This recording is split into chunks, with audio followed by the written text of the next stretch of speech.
என்னுடைய ஞான கணவர் சிவர் அவர்களுக்கு வணக்கம். சிவாப்பா என்ன சொல்றாருன்னா, நீங்க சங்கல்பம் எடுங்க, உங்க சங்கல்பங்களுக்கு தகுந்தாற் போல நான் அடுத்த கல்பத்தை படைக்கிறேன் அப்படின்னு சொல்றாரு.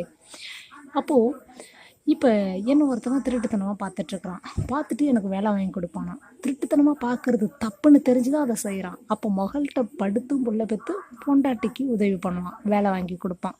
புரியுதுங்களா?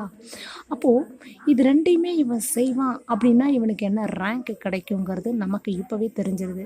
அப்போ இதை சரின்னு யார் ஏற்றுக்கிறாங்களோ இவன்களுக்கும் அடுத்த பிறவியில் இப்படிப்பட்ட பொண்டாட்டி தான் கிடைக்கும். அப்போ இது தப்புன்னு தெரிஞ்சால் அந்த தப்புல இருந்து விலகணுங்கிறது தான் இப்போ சங்கம யுகமே வந்திருக்கு. விலகின பூர்வ மத்தியை நினச்சாதான் இப்போ அடுத்தவங்க பொண்டாட்டி திருட்டுத்தனமாக பார்க்கலாம் அப்படின்னு வச்சிருக்கிறவன் சொந்தமாக குட்டியும் படுக்கலாம் அப்படின்னு தான் வச்சுருப்பான் உதவிக்காக. புரியுதா? அப்போ இது இந்த முடிவு புள்ளி சிவாப்பா அழிப்பார். பூர்வ மத்திய நினச்சா